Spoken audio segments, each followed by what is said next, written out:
네, 안녕하세요. 아침을 여는 잠언 13일차입니다. 네, 오늘은 1월 13일 금요일이고요. 현재 시간은 오전 6시입니다. 네, 아침이 밝았습니다.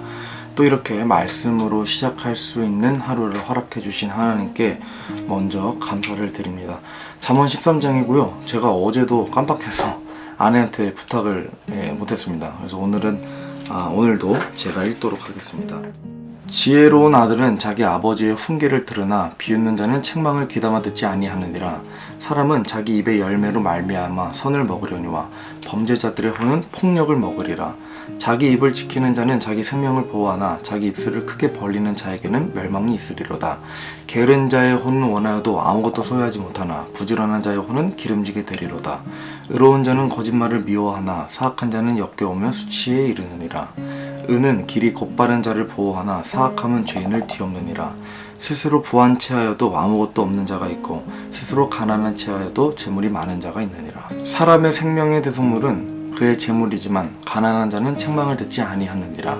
의로운 자의 빚은 기뻐하나 사악한 자의 등불은 꺼지리라. 오직 교만에 의해서 다툼이 생기나 좋은 충고를 받은 자에게는 지혜가 있느니라. 헛되이 얻은 재물은 줄어들려니와 수고하여 모으는 자는 재물을 늘리리라. 소망이 늦추어지면 마음을 병들게 하거니와 소원이 이르면 그것은 생명나무니라. 누구든지 말씀을 멸시하는 자는 멸망하려니와 명령을 두려워하는 자는 보상을 받으리라. 지혜로운 자의 법은 사망의 올무들에서 벗어나게 하는 생명샘이니라. 선한 명철은 은총을 베푸나 범죄자들의 길은 험하니라. 분별 있는 자마다 지식을 가지고 행하거니와 어리석은 자는 자기의 어리석은 짓을 드러내느니라. 사악한 사자는 해악에 빠져도 신실한 대사는 건강하게 하느니라. 훈계를 거절하는 자에게는 가난과 수치가 있으려니와 책망을 중히 여기는 자는 존경을 받으리라. 혼에게는 성취된 소원이 달거니와 어리석은 자들에게는 악에서 떠나는 것이 가증한 것이니라. 지혜로운 자들과 함께 걷는 자는 지혜로우려니와 어리석은 자들과 사귀는 자는 멸망을 당하리라. 재앙은 죄인들의 뒤를 따르거니와 의로운 자들은 좋은 것으로 보답을 받으리라. 선한 사람은 자기 자손의 자손에게 상속재산을 남기거니와 죄인의 재물은 의인을 위하여 쌓이느니라. 가난한 자가 경작을 하는 곳에는 먹을 것이 많거니와 판단이 부족하여 멸망하는 일도 있느니라. 해초리를 아끼는 자는 자기 아들을 미워하거니와 사랑하는 자는 어릴 때에 그를 징계하느니라. 의로운 자는 자기 혼이 만족하도록 먹으나 사악한 자의 배는 줄이 이리로다. 네, 잠언 13장 말씀이었고요. 말과 관련된 구절들로 시작을 합니다. 1절 보니까요. 지혜로운 아들은 자기 아버지의 훈계를 들으나 비웃는 자는 책망을 귀담아 듣지 아니하느니라. 지혜는 듣는 것과 큰 연관이 있는 것 같습니다. 지난 묵상한 이 잠언 말씀들도 잘 되짚어 보시면 이 무엇을 듣느냐가 굉장히 중요하게 언급되었습니다. 그러니까 올바른 길을 가고 있던 사람도 기억하시겠지만 음녀의 말을 듣고 또 그녀를 봄으로 넘어졌죠. 그러니까 이 구절에 또 쓰인 듣다의 원어를 보시면 이 쏴마으라는 용어가 쓰였습니다. 저번에 한번 살펴본 것 같기도 한데요. 이 쏴마으는 단순히 듣는 것만을 얘기하는 것은 아닙니다. 그러니까 listen만 얘기하는 것은 아니고요. 이 용어는 종합하면 이런 뜻을 가지고 있습니다.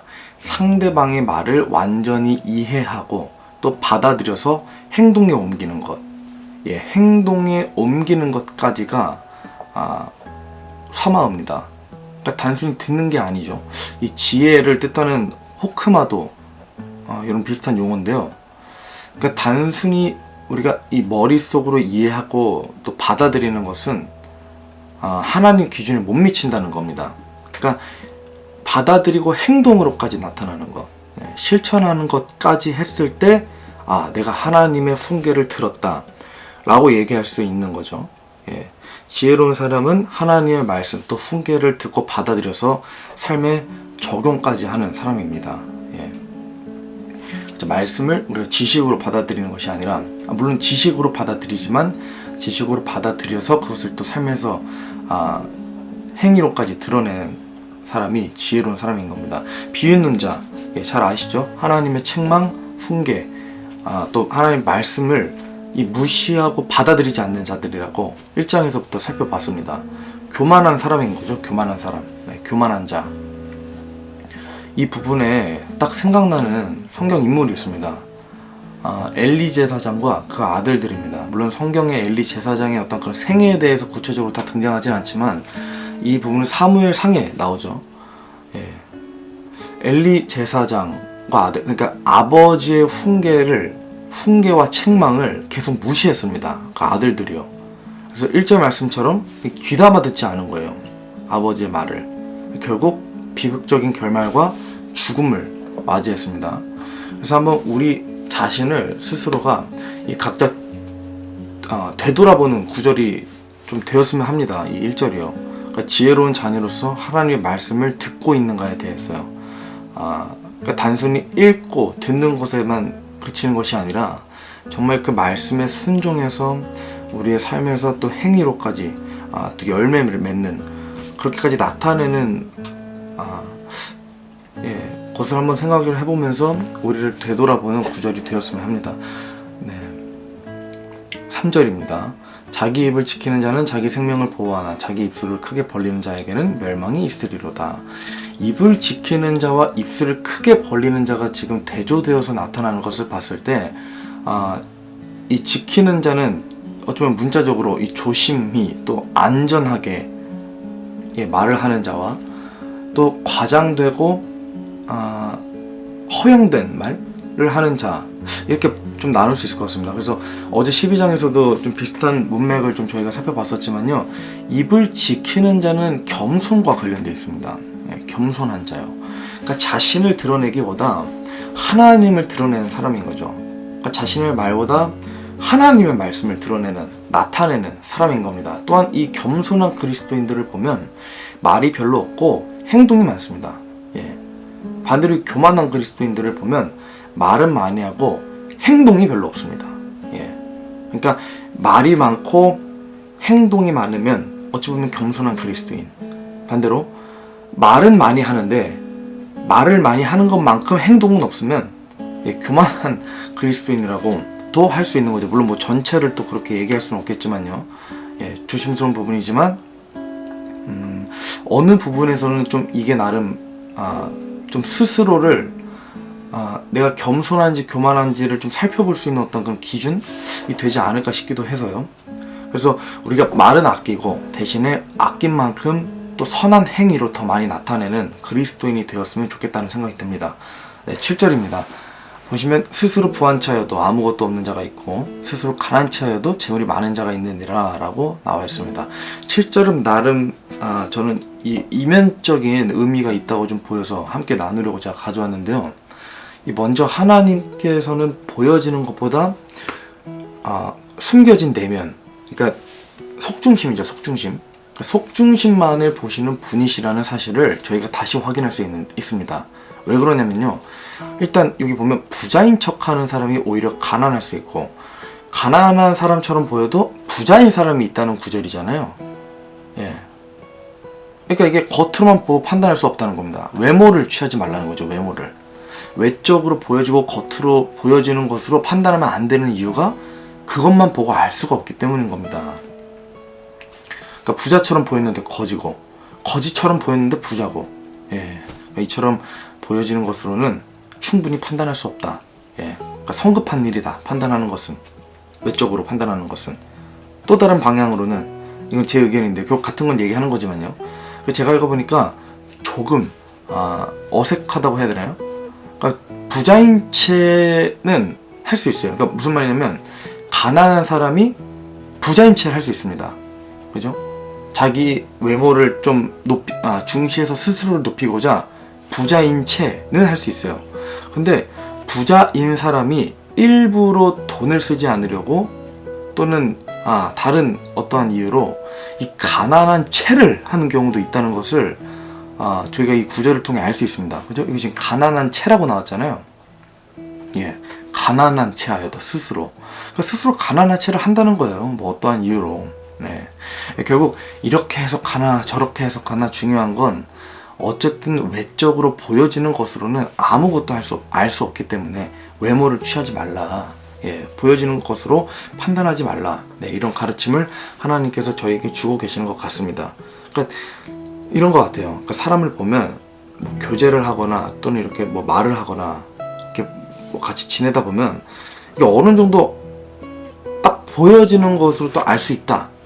예, 뭐 이렇게 판단되는 경우도 저도 있었거든요, 예전에. 근데 그렇게 판단을 했었는데 알고 보니까 제가 판단한 것과는 완전 다른 사람이었던 거예요. 예. 그러니까 그런 경우죠, 그런 경우. 예. 더 잘 아실 거라 생각합니다. 13절입니다. 누구든지 말씀을 멸시하는 자는 멸망하려니와 명령을 두려워하는 자는 보상을 받으리라. 보상을 받는 자는 하나님을 두려워하고 또 뿐만 아니라 하나님의 말씀을 두려움으로 순종하는 자. 이건 지난 시간 계속 살펴봤었습니다. 단순히 공포심이 가득한 두려움이 아니죠. 예.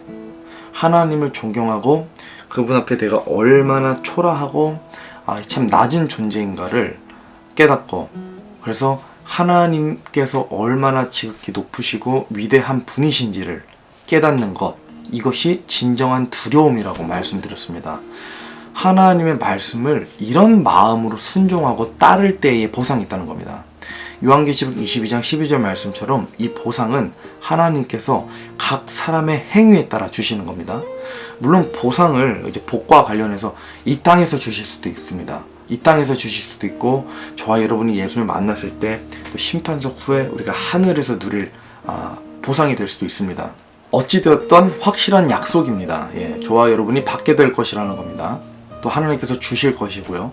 근데 이제 대상이 구분되죠. 그러니까 믿는 자에서 끝나는 것이 아닙니다. 하나님의 말씀과 그 명령에 순종하여 따르는 사람에게 이 보상이 주어지는 겁니다. 각자의 수고와 또 열심의 행위에 따라서요. 이 형통함, 그죠? 이 육신을 입고 이 땅에 살아가는 동안 하나님께서 우리의 삶을 형통하게 해주실 때가 있습니다. 이것도 이제 복이고 보상일 수 있죠.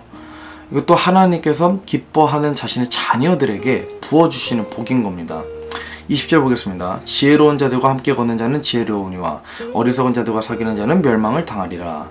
여러분, 고린도 후서 6장 14절 말씀에 보시면요, 너희는 믿지 않는 자들과 더불어 공평하지 않게 멍에를 같이 매지 말라고 합니다. 공평하지 않게 멍에를 같이 매지 말라. 그러면서 의와 불의가 어찌 사귀겠느냐, 빛과 어둠이 어찌 친교를 나누겠느냐는 구절이 있습니다. 여러분, 하나님께서 일하시는 방식을 보시면 보통은 혼자보다 둘, 또는 둘보다는 셋을 원하시죠. 아담에게도 이브를 붙여주셨고, 모세, 여호수아, 저희가 수요일날 살펴보고 있죠. 또 바울과 디모데, 주일날 살펴보고 있습니다. 등등 많죠. 로마서 8장 28절 말씀에도요, 우리가 알거니와 하나님을 사랑하는 자들, 곧 그분의 목적에 따라 부르심을 받은 자들에게는 모든 것이 협력하여 선을 이루느니라.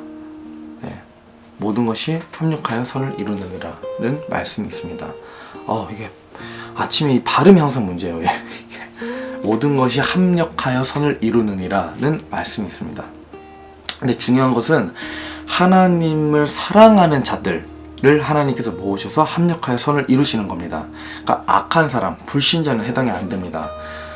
여러분, 멍에 잘 아시죠? 멍에. 이 멍에가요, 이제 일하는 소나 이 말에게 메우는 겁니다. 씌우는 거죠, 뒤에다가. 그죠? 목족이라 그래야 되나요? 예, 이 논이나 밭을 갈 때 이 멍에를 메워서 이제 농부가 이들을 일을 시키는 겁니다. 근데 소와 말이 멍에를 같이 맬 수가 없어요. 네. 일하는 방식, 체격, 성격, 이 모양, 스타일이 전부 다르기 때문에 이 밭을 갈 수가 없는 겁니다.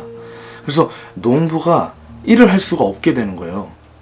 마땅히 해야 할 일이 있고, 지금 농부에게 주어진 일이 있는데 이 소하고 말이 멍에를 같이 매버리니까 일이 안 되는 겁니다. 그래서 무조건 같은 동물끼리 묶어서 멍에를 메우죠. 제가 이 말씀 왜 드리냐면, 방금 읽은 20절 말씀 다시 보시면요, 지혜로운 자들과 함께 걷는 자는 지혜로우려니와 어리석은 자들과 사귀는 자는 멸망을 당한다고 하잖아요. 그러니까 지혜로운 자들과 함께하면 내 자신도 지혜가 더해지고 하나님께서 지혜를 허락하시는 좋은 결말이 있습니다. 이게 중요합니다. 좋은 결말. 근데 어리석은 자들, 그러니까 사악한 자들과 지혜가 없는 자들이죠. 그죠? 할 수 있죠. 이런 사람들과 사귀는 것에 대한 결말은 필연적으로 반드시 멸망을 당한다는 사실 경고의 말씀인 겁니다. 그러니까 지난 잠언 말씀들을 볼 때 음녀의 문 가까이도 가지 말라고 하신 이유가 이 문둥병 환자처럼 대하라는 이제 또 비유였기 때문이잖아요. 그 표현 자체가 이 전염되기 때문이거든요. 그러니까 마찬가지입니다. 어리석은 자들과 사귀다, 이거 원어를 보면 어리석은 자들과 깊이 교감을 하다, 깊이 양육하다, 먹이다, 예, 이런 겁니다. 교제하다, 이런 의미가 있습니다. 그래서 이런 사람들과 깊이 교제하고 친교를 나누고 교감을 하는 그런 관계는 우리를 멸망시킬 수밖에 없다는 겁니다. 예, 지혜로운 자가 멸망할 수밖에 없다는 거예요. 이런 자들과 사귀게 된다면 이게 계속 물들고 전염이 되기 때문입니다. 이제 그들의 육신적인 어떤 그런 정신, 육신적인 마음, 생각, 어떤 육신적인 습관, 그죠? 이런 것들이 우리 안에 어느 순간 물들어지고 하나님 앞에 온전히 서 있지 못하는, 넘어져 있는 우리를 보게 되는 겁니다. 그들은 저와 여러분이 가서 예수님을 전할 대상들이죠. 육신적으로 행하는 자들과 깊이 교제하고 어떤 그런 교감을 나눠서 마음을 나누고 사랑을 하게 되면 결국 이 믿는 자가 위험해질 수 있다는 겁니다. 예수님이 가려지기 때문이죠.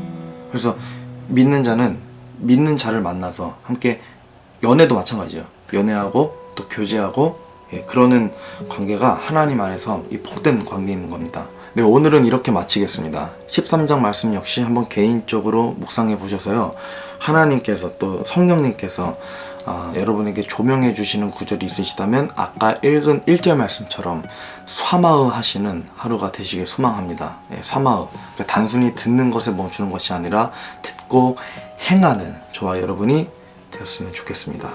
네, 그럼 오늘도 말씀 안에서 머무시는 하루, 또 승리하시는 하루 되시기를 바라겠고요.